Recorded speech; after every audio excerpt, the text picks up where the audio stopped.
Tune to Guess Who's Coming to Kansas City, and we have a very special guest on the show this afternoon, and he's up in Arizona, so we're going west, gentlemen, and his name is Bobby Benson.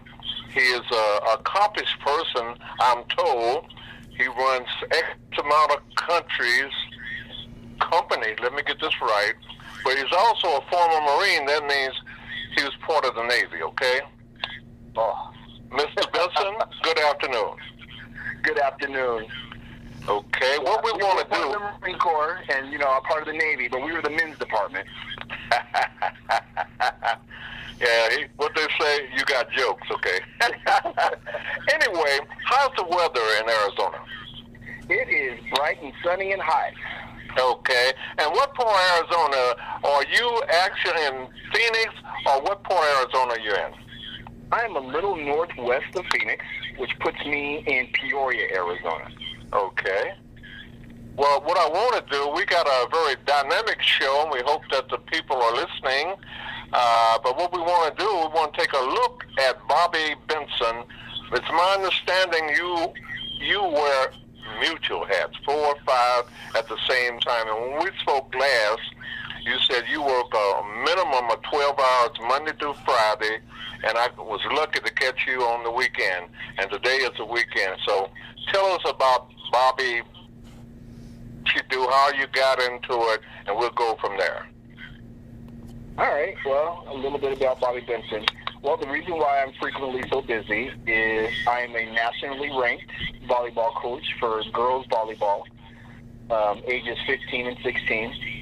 I am also the Vice President of Infrastructure, Architecture, and Engineering at Western Alliance Bank.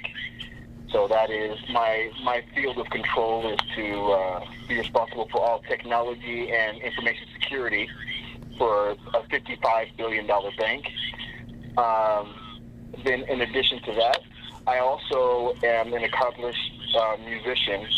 I've stepped away from being in the limelight, so now I'm behind the scenes with my company, Music and Mischief Media. And so I'm producing a lot of hip-hop, R&B music, and I work to help promote a lot of new artists that are moving from the unknown into notoriety. I'm not an actual record label in that sense. I'm just kind of someone who coaches and mentors new recording artists to get them ready for the industry so that they don't get out there and get taken advantage of. And then beyond that, I'm also a family man. I have a family of 6 that I take care of. I've got 2 boys, 2 girls, and a beautiful wife named Tiffany. Okay, I haven't had the pleasure of meeting her as of yet. And I remember when you was in Kansas City for a Yuma conference a few years ago, and we really enjoyed you, and I had permission to get back in touch with you by your mother. That you said you, Bobby Benson. Before we get him, your sister, whom I haven't had the pleasure to meet yet. Yes. Berdina Snow. Formerly Miss Benson, but Berdina Snow. Okay. I understand she went on a worldwide tour or something, or to the Mediterranean side of the world, the Atlantic side of the world. Yeah, so my daughter, not my daughter, but my niece and my sister and some of the other women in the family just returned from a European vacation where they toured all of the, the old sources of knowledge and scholarship, where all the studying got done. Of course, they had some of the landmarks, some of the tourist traps, but they were really out there just doing an educational journey, figuring out, how did the base of language in Latin countries begin, and things of that nature. It was a really good thing for them. Okay, and they all enjoyed themselves. I'm hoping, or did they? Or did they not? Smiles and sunshine. Okay. Well, the real Bobby Benson, I've heard so much about you, and we've had the pleasure of meeting. And when you was in Kansas City a few years ago, and I know we extended that invitation for you to be back here in September. But just tell us about the different things that I wanted to say look at Bobby Benson, and maybe you have covered a lot of the areas. And where did you get your academia from? Oh, okay. So I have a bachelor's degree in information systems technology with a minor in e-business. And then I moved on to Grand Canyon University here in Phoenix, D1 College. That's where I got my master's degree in business administration with a focus on financial systems, basically a master's degree in banking. My education also extends to a myriad of other things.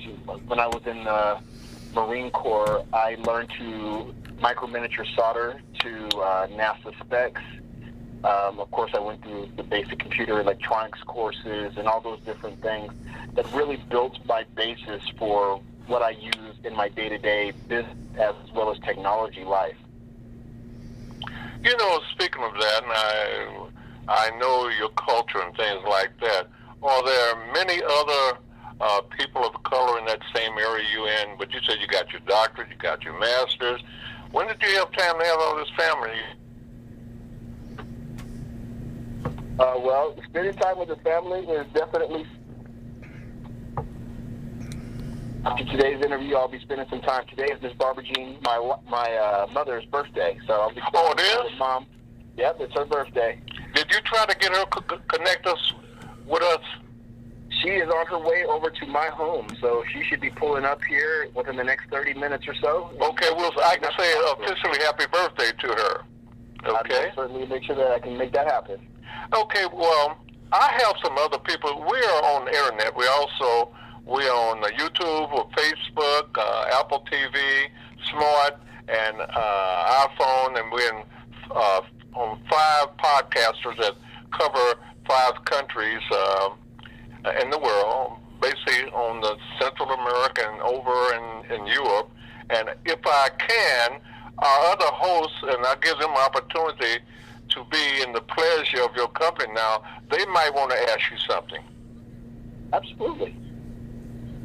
Howard? Scott? I've been having the pleasure of listening so far, and he sounds like a fascinating gentleman. Or you sound like a fascinating gentleman. Excuse me. I'm behind the board here, so I have no questions as of now. Scott is our engineer. Okay, so you got a sound engineer there working the boards for you. Right. It's Howard. Is he tuned in? Does he wake up yet? No. I've had you reading it for a while. I just want to make sure I just sit back and listen to the program. My name is Howard Post. I'm here in Missouri by Commerce, and I also run the producer of the program. And Bobby, just to listen to you, what you talk, okay, about the place, the thing that you're doing, especially being a family man, okay, and in Arizona, I have a business partner I'm living with not just out in Arizona also, but I know it's a beautiful place. The weather's always nice and hot, and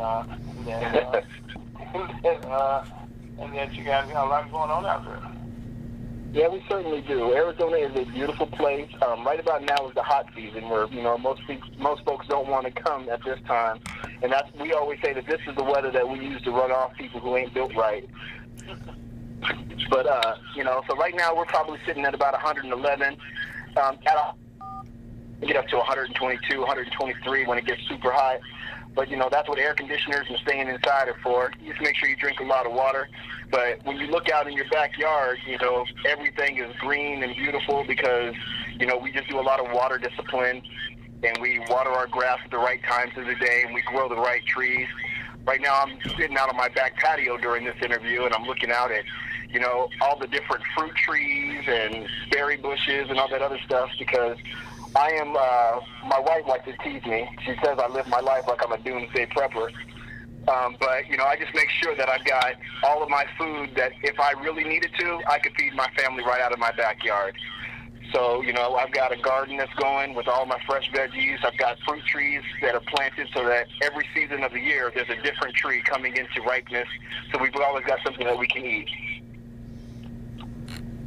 Okay, that's a mouthful. Recently, what about the Supreme Court justice? The last two things they've been dealing with.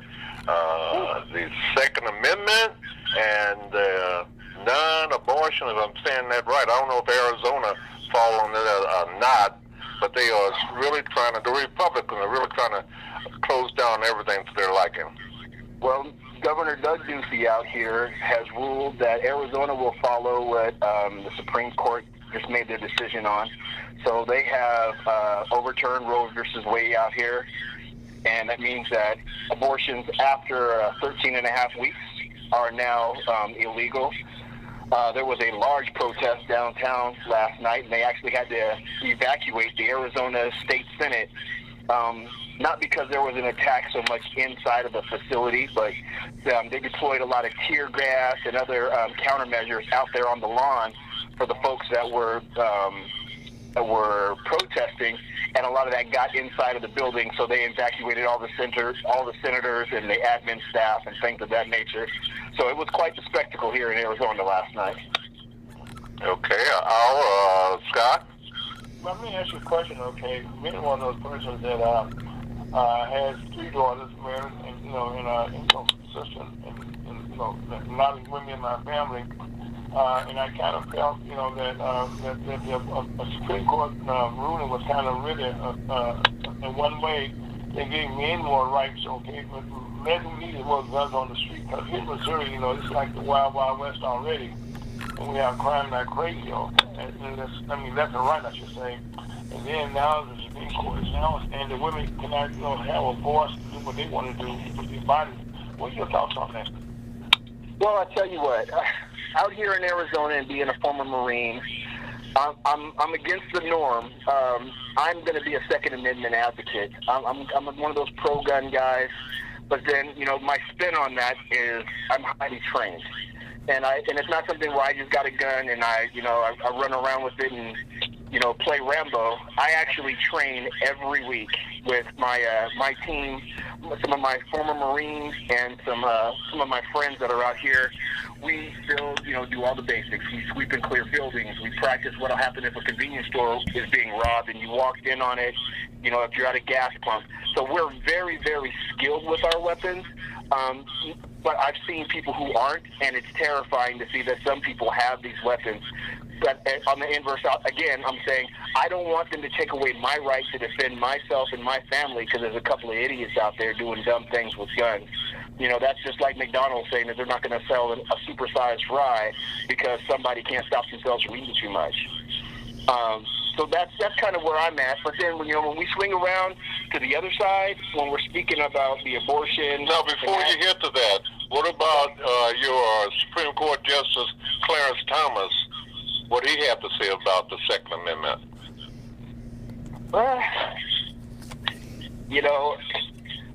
Unfortunately, he's from the Boot Hills of Missouri now. Go ahead.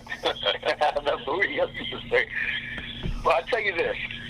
Well, I don't know exactly what he said because I did not actually catch that portion of all I did was hear the ruling and the finding from the court. Can you refresh my memory on what he said exactly? Howard? Oh, Roger, I think what MC is referring to is, before you cut you off, okay, about the main issue they talk about, that Clarence Thomas made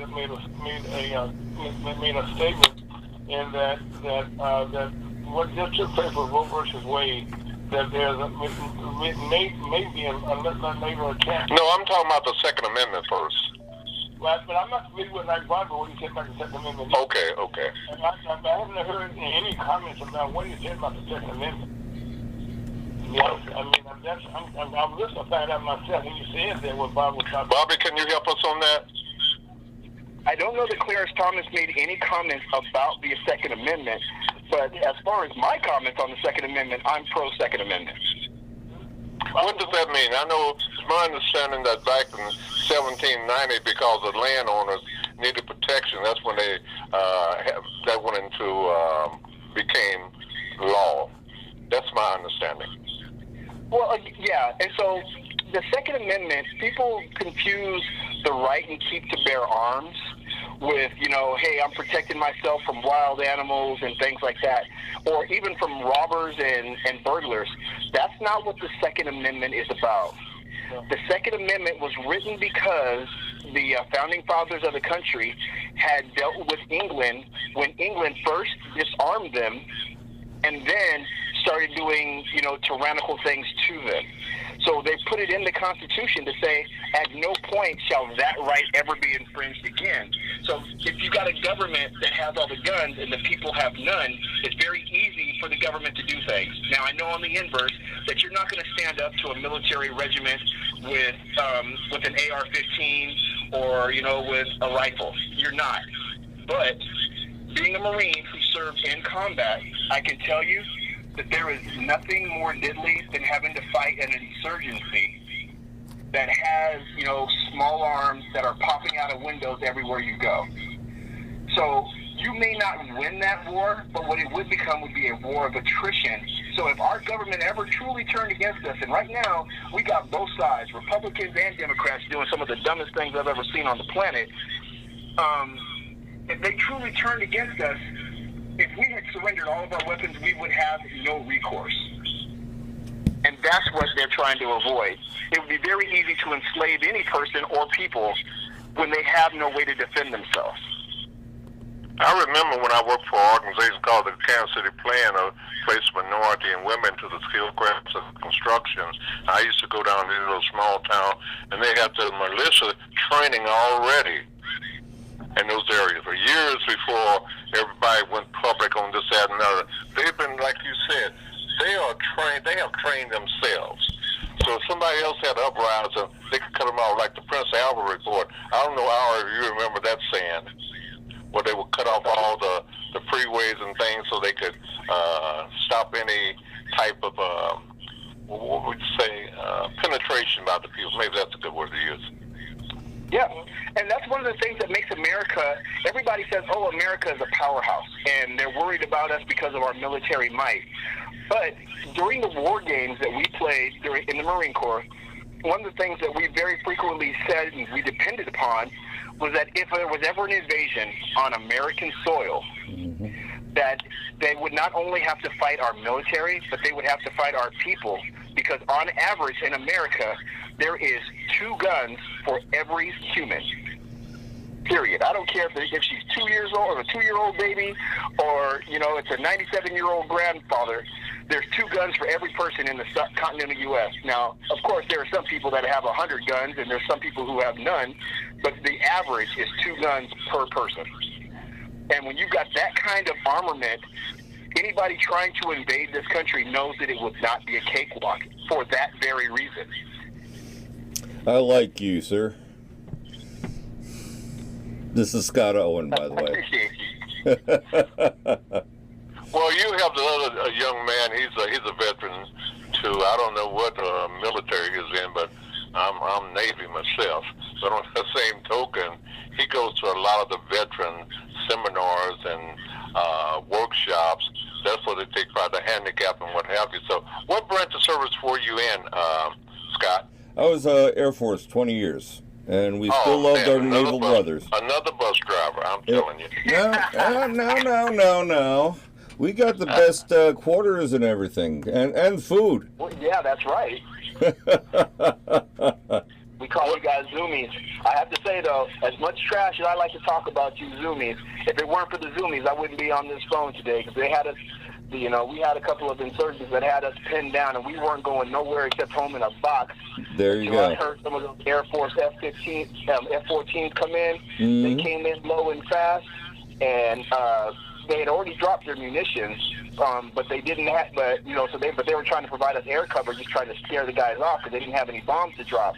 Absolutely. So they came in nice and low, fired their cannons at them, and but it's really hard to hit something on the ground with the cannon.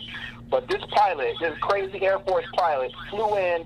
He must have been no more than 100 feet off the ground in an F-14 doing 700 miles an hour. Got right over the top of that enemy, pulled up on his throttle, and flew straight up. And all that jet wash just cooked all those guys on the ground, less than 200 yards away from us. And then he shot straight up into the sky and that was enough to break their resolve, and that's what allowed us to get out of that area. So Speaking of Arizona, when I went through there on this, what you call the type of trains or whatever they call that area where they said that we had aliens there, that the Air Force trapped them in a mountain or some secret place. Have you heard anything about that? They said the Air Force is the one that normally... That's in New Mexico. Oh, in New Mexico? Okay. I went through there too, but but they were saying that the Air Force was the one that actually captured these so-called, outer space people. the Guardians. I actually hadn't heard about that, but, it makes sense because the Air Force is the scientific branch. They'd be the ones that would handle that kind of stuff. Well, they call the Space Force people Guardians nowadays. I have not had any run-ins or any experience with the Space Force yet, so that's all new to me. Anything I told you would just be opinion and mystery. Well, I think they just had their first graduating boot camp this last week. Oh, okay. If you just tune in, you listen to a very special broadcast, and we're talking to Mr. Bobby Benson in Arizona, and we got Mr. Scott Owens and Mr. Our folks. They're in St. Louis, and I'm in the largest city in Missouri, Kansas City. And the show is Guess Who's Coming to Kansas City, but we have some special guests on here, and I'm hoping for the arrival of Mr. Benson's mother, so I can say happy birthday to her. And I know that she'll come in, and she is a nurse practitioner to the extreme. She knows everything, and I remember her. Yeah, well, let's say we got a little blood action because we are related, okay? But this is an eye-opening thing. Now, I know you're not saying anything because you doesn't have that military training or anything like that, or been in the military. But we welcome your comments. No. I was just you cut Bobby off, okay? But I want to hear more about this interaction with the Air Force, because that was a heck of a experience you just described, Bobby, for the Air Force. And that's something I never heard of before, how that could take place. And really, I find it like that. And being an airplane enthusiast, okay, especially the Air Force and shit like that, but that was, and I just heard different things what the plane can do. But that just was very, very enlightening for my end. Okay, I yield to you to go ahead and continue, Mr. Benson. Oh, well, I'm pretty good on that. Well, Miss Barbara Jean Benson just walked into my house, and I've got a house full of folks that are just running their mouth a whole lot. So what I'm going to do is let them settle down a bit before I try to put on this radio interview, because they talking more than would make sense for us right now. So at least you got 3 or 4 listeners, huh? Okay, Scott, he's kind of defending you. We used to call the people in the Air Force because they dress like bus drivers. That's why we call them. We had bus the drivers, hat. okay? Yeah, when I first got out of basic training, I was called a bus driver by somebody in Chicago. So yeah, I know. But no, despite public opinion, we did not take our mothers to basic training. We don't get nap time, stuff like, things like that. Well, hold on now. Let's not go getting too carried away, because I'm pretty sure that I remember some of these Air Force guys taking naps in the middle of combat. What was your rank in the Air Force, Mr. Owens? I was an E6 at the end. Let's see here. Technical sergeant. So I was just a doobie. Okay. Well, that's good. This is a special broadcast that was brought for your listening pleasure, and we want the whole world to tune in. Someone saying something now? Yeah, Bobby, what was your rank in the Marines? I got out of the Marine Corps as an E4 corporal. Okay, now let me ask you a question. Exactly where were you involved at you experienced your heroic, a contribution? Where were you located when it took place? I actually can't tell you. And I know how silly that sounds, but I actually can't. He'd have to kill you, Ira. No, I want to live. Not just on that fear expansion, okay?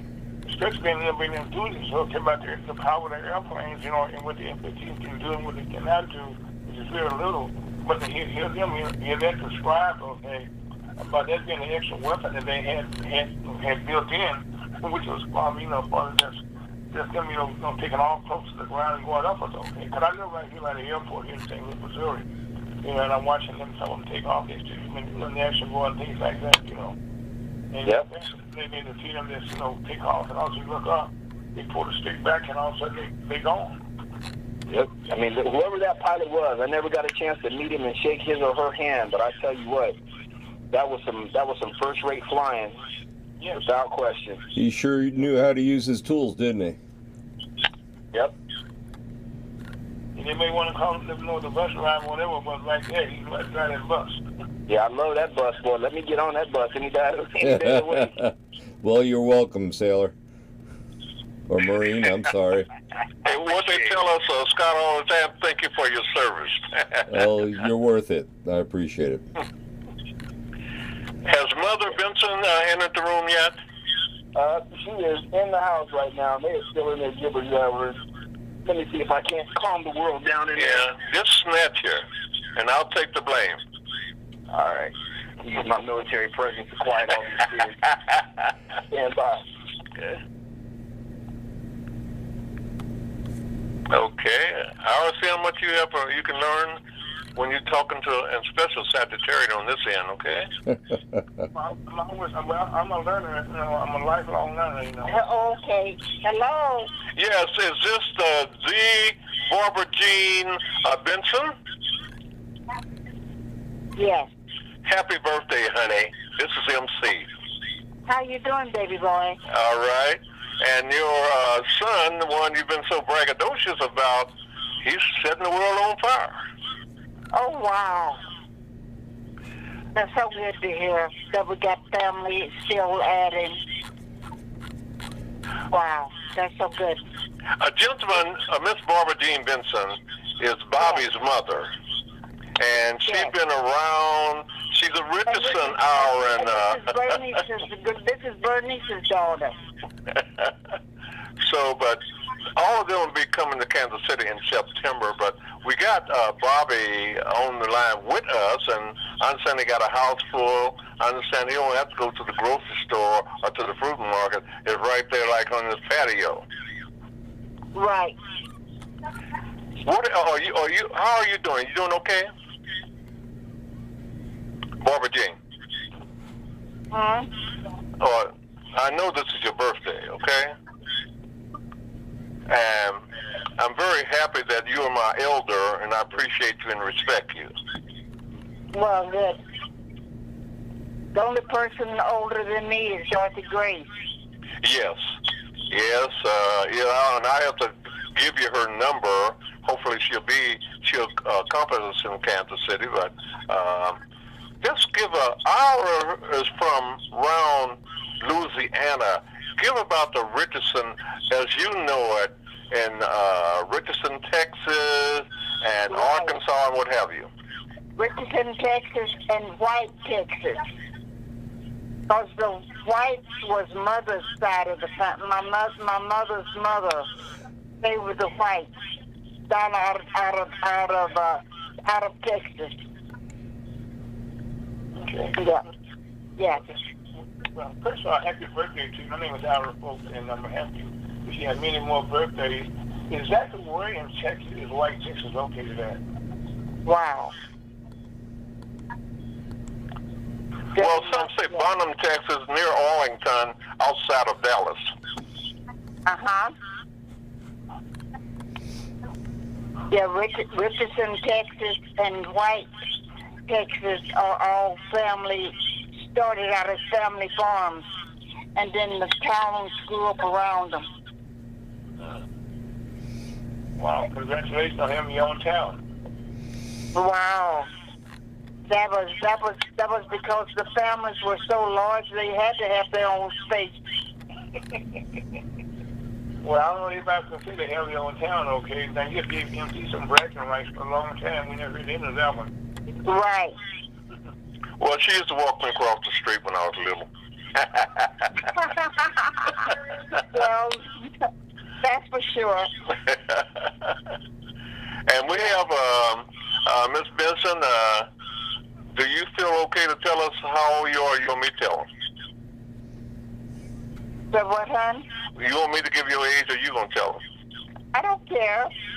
Okay. It doesn't matter to me. So how old are you, Miss Benson? God's been good enough to let me have 86 years, so I have no complaints. Okay. There you go. Last time, I don't know, we won't ask him, but we had a young lady's birthday we celebrated last month, and then Mr. Scott Owen was trying to sing happy birthday. Go ahead and do your rendition, Scott, to Miss Barbara Happy Dean birthday to you. Happy birthday to you. Happy birthday, Miss Benson. Happy birthday to you. There you go. I think he's been practicing since he's attempted that song about a month ago. Wow. So I'm glad that you was on your way and was able to talk to you. I've been thinking about you a great deal with us. That's common among us, Richardson descendants, what have you. Right. You know, a lot of people was questioning. They never heard of Ketcher, Arkansas. Well, that's because that was not something that was talked about very much among the family, except the older ones that had to run that night. I was telling him my father, who was the seventh child of the Richardsons, 14, that he was born in Ketcher, June the 3rd, 1900. Had he lived, he'd been 122 this year. Right. Because Mama would have been 105 or 106, I think. Okay. Her in Geneva. Yeah. We got quite a clan, you gentlemen, all over the country. Right. Well, Mother was the oldest surviving girl in the family. Okay. Mhm. I hope we don't leave the rest of y'all speechless, but you can join us in our conversation.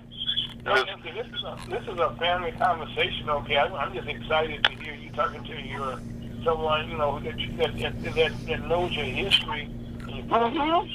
And that you guys grew up together, you know, and had a great family. And then a lot of you talked about right now about your family. I mean, here's another part, you know, people talking about, you know, about they had to, you know, they leave there running and stuff. It's a story that never was told before. There's a lot of us. Yeah. And now what did you do? Because there was 21 or 22 in Mama's family alone, you know, Ernest and them. Yeah. 21, that's a lot of kids. And the other family that is married is the Coggs, both our and They're Scott. also a big family. And these were 2 and 3 generations of big families. The Coggs, the Richardsons, and The Fergusons and the Fergusons. See how well us young people remember that stuff. Wow. Yeah, because Mama only had 2 kids and adopted one, but everybody else had pretty big families. When it came down to the Mama's sisters and brothers, most of them did not have big families except Uncle Nathaniel. Right. Now, who was your mother's mother? Her name was Effie. She was Effie White. Okay. Bobby, we want to squeeze you out because we want your valuable information. Yeah. She was Grandpa Ernest's first wife. Okay. And that was your mother's mother? Okay. Yeah. Bobby, it's okay. Your mother will let you talk. She's not going to smack you in the middle of next week. Go ahead and talk. Wow. Well, let me ask you a question. How many children did you have? I only had two. Okay. And let's see, my brother had two or three, and that's kind of basically the size of Mother's family. Mama didn't have a lot of kids, and their kids didn't have a lot of kids. Okay. Well, I'm glad that she had you, and I'm glad to have you reaching another birthday. That was a very exciting thing to be a part of, and I appreciate it. No kidding. Yes, it is. Yes, ma'am. And I'm happy to say it. It's just to be able to speak to you. It's an honor and a pleasure. Yes. God has been real good. Well, Really good. Talking to your son Bobby, okay, seeing what the thing that he's doing now, that's very commendable to, you raised a great man there. Right. He's doing quite well, and my daughter just got back in from being in Europe. Okay. Yeah, she was all over Europe for the month of June and in May. Oh, wow. Yeah. Now, that is qualification. Yes. That's qualification. Yeah, she's all over the place too. Well, the good part about this, they're traveling, they're learning new things and meeting new people. Yes. Yes. So, what are you doing for your birthday, Mrs. Benson? Oh, Mr. Benson's got things all over here. It's going to turn real ethnic with all the food that they got over here. They don't eat chitlins in Arizona, do they? Huh? They don't eat chitlins in Arizona, do they? Don't eat chitlins. Yeah. No. But you know, Mama didn't eat chitlins. I didn't know that. I know over to Aunt Moselle, they had everything over there. Oh, yes. Yes. But ain't Moselle and ain't Mary and ain't Elizabeth and ain't Irene, they were all cooks from their hearts. You're right. Yes. Fantastic meal, and I know our and his background. Did you say you escaped from a plantation or grew up on a plantation? Well, I grew up, I didn't escape, okay? My family just drove across the bridge, we weren't, Yes. Nothing like that. Matter of fact, my family dates back into to the 12th century, that was Scottish back, heritage. Right. Then we got But you'll see, Mama was of the generation where they had to run in and grab the kids, wrap them in blankets, and put them in the buckboard and get across the bridge. I haven't heard the word buckboard in a long time. Only in movies sometimes. I wasn't watching a movie today. Okay, they had on MTV. While watching Cowboys on Saturdays, they had had a buckboard being used. Right. It was like a core in those days. Right. Well, Miss Barbara Jean, happy birthday again. We don't want to take away from Thank you. the other people there. My son back. Yeah. Okay. Bobby? Yes. We gave you a little break, didn't we? Yes. So did you have a chance to research things that you want to tell us? You're just pumping up my ego. You just want me to sit here and talk about myself endlessly. That sounds like a good plan. Okay. Go, because this is a special show, and I know you'll be coming in. You're going to talk about the different things. So briefly, how does Arizona different from other states? We're talking about Arkansas. We're talking about Mississippi. We're talking about all the South and things like that. But the same thing, you have those same type of problems and discrimination in Arizona. Yeah, no matter where you go, you're going to have those type of problems. But Arizona's got a rich history focused around African Americans, and we're the 48 states to join the union. But when I think about that, what's most important is that the things that were built and the infrastructure that's built in Arizona was actually built by African Americans, and they built a lot of the cities and the towns that later became the settlement. They built the settlements that later became the cities and towns that they eventually became unwelcome in. But like in, I think it was 1866, the very first all African American regiment of soldiers was formed here in Arizona. And those are the ones who later became known as the Buffalo Soldiers, and then they spread back toward the east and into California. But the Buffalo Soldier originated here in Arizona. But Bob, it's interesting to find out about that, because I kind of follow the Buffalo Soldiers, some people you've done. Matter of fact, on my radio show, I have said them as people that from that regiment, from the I won't call it the academy, but they talk about what Colin Powell did, okay, to establish that out there in Kansas, and make them like a place where they could tell their story. And the Buffalo Soldiers, it became one of the most outstanding, black stories, I said black parts of history that built a lot of our country. Absolutely. The African American male back in the Wild West, we were the ones that did most of the settling and went into most of the dangerous areas because of the fact, we had what at the time was considered an unusual strength and an unusual reflex response, which meant that we were faster, stronger, and more alert than most other settlers. So what would happen is they would allow us to come out and come in and find those resources like water, the precious metals in the ground, and all that other stuff.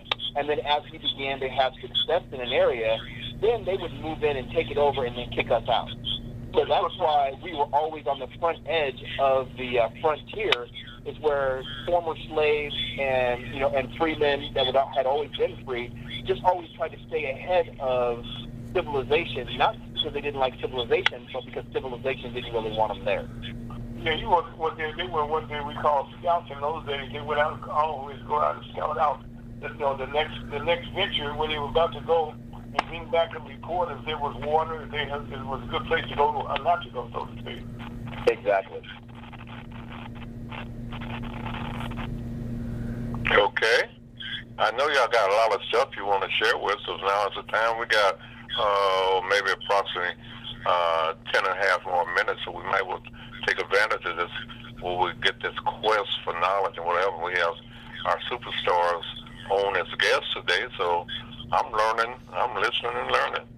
Well, MC, my part of the show is just we can produce and connect people together here, and I can say exactly as I find this interesting, okay, to find out more and more about Arizona being, I think what they say, the 4-day states to join the union, the 47 states to join the union, that I know that a lot of their housing and stuff out there, they had to learn how to survive, in a whole, and when they went west, they found out, okay, there was a whole new environment that they were not used to, the heat that they encountered in going west.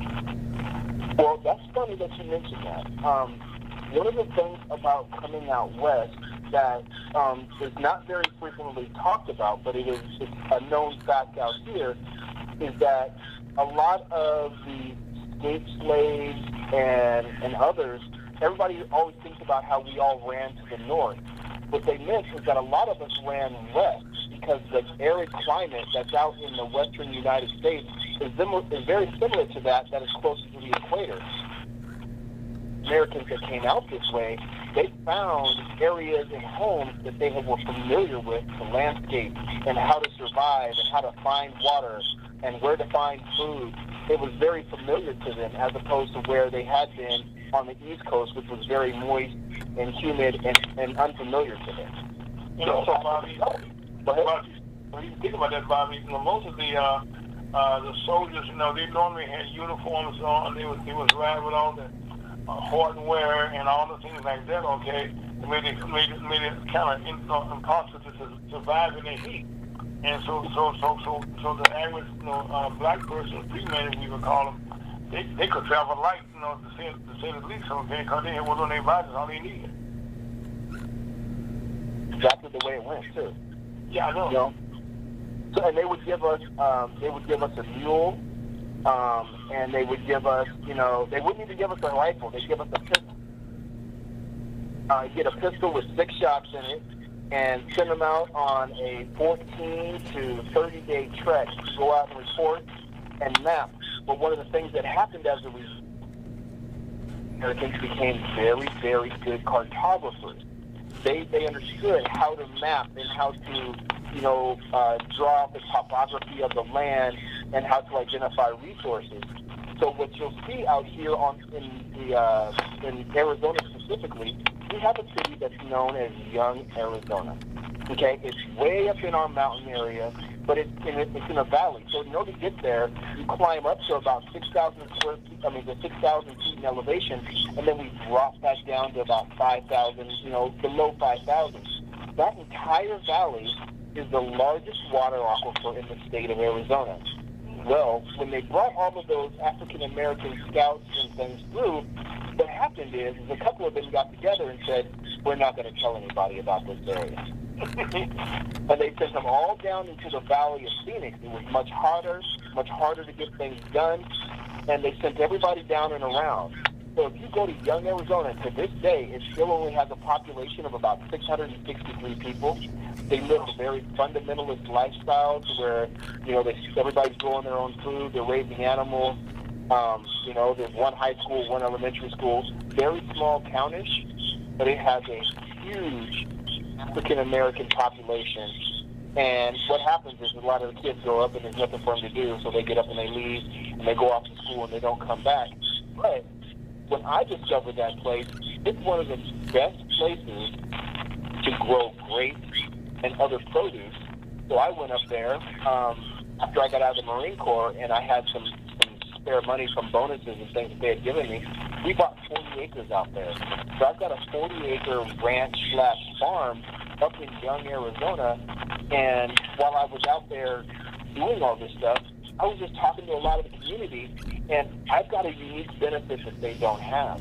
I'm working and living in the city, making city wages, but I own property up there.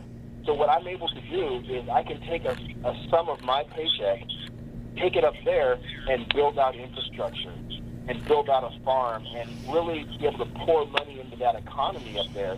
And as a result, what we did was we got a grant through the federal government, and the federal government came in and said, well, since you're going to be out there and putting these resources in so that the high school students and the elementary school students can have what they call the 4-H club, which they learn how to take care of animals and all that other stuff. Because I did that, they gave me a free Mahindra tractor, which was almost $400,000. And so the Mahindra tractor, it's what allows them to till the ground and to just prepare large acreages of farmland for food. Okay. Well, they gave us one of those for free as a grant. And the teachers at the school out there wrote all the proposals and everything. But I was able to really benefit from it because the grant came in my name. I became the owner of a $400,000 piece of equipment, free and clear, and I didn't put any money into it. And what happened is those high school kids, they're out there working my 40 acres, growing all of the fresh produce for the city of Young. So all that stuff that they normally have to pay extra money because nobody wants to drive a Mack truck up those steep mountain hills to get into this little area to deliver these small portions. But because they were able to get this 40 acres that I purchased, and the kids are up there growing all of their own food, they produce lettuce, cucumbers, tomatoes, cilantro, squash, cantaloupe, watermelon, just depending upon the season. And, of course, we've got about 200 chickens and 30 head of cattle all on this land out here. And so they've learned how to care for animals, butcher animals, how to do soil preparation. And each year, the government is giving me grant money, and I pour it in these communities. And anything that the families up there don't eat, we take it, we sell it. I take my percentage of the profits, and then I take the rest of the profits and we put it back into the city, building out new infrastructure. And when I first got out there, Young Arizona had a population of 342. We're now up to 687. So the city is growing from just somebody being able to pour money into their infrastructure. And that makes me very proud to be able to say that I did that. Well, you should be proud because really, you kind of actually started several new generations. That's my hope, and so what I'm doing is because of all of my background in technology, there's a lot of kids that leave Young Arizona because there's either no jobs or, there's nothing to do up there. So, but one of the great things that they have is the federal government they brought in these high-speed telephony lines because it's cheaper for them to put in fiber than it was for them to run copper. So they put in the fiber up there, and it got blazing. So me and two of my friends down here in Phoenix, we go up to Young once every 2 weekends, and we spend that time up there, and we are educating the youth up there on how to be A-plus certified computer repair technicians, Network Plus, and the Security Plus certification. And my plan is to take an old building that they have up there, renovate it, and turn it into a call center. And then we'll be able to work with some of the larger call centers like the Assurions and those other ones, and they'll be able to route some of their overflow calls to that area. I'll be able to pay those kids there the kind of wages that they would have been making working in the city, but living in Young, which is going to raise their ability to buy new things. It means that people are going to be able to afford new cars. They're going to be able to do nice renovations on their homes and all of that stuff in that area, just because now we're bringing that money in and we're bringing technology into that small city. You know, Bobby, one of the things I'm part in Arizona, he's in technology also, and I would like to have you collaborate, because one thing we're doing here in Missouri is a high-tech solution where that you be building there for the people in a place called Haytown, Missouri. And you've done something similar that we're doing here, so we probably could collaborate, because we have the same idea, is to train those people from that village there, or that town there, how to go out, and they can also work from home as a call center, as you said, and live where they live at and work where they work at, in their home, right at home. Absolutely.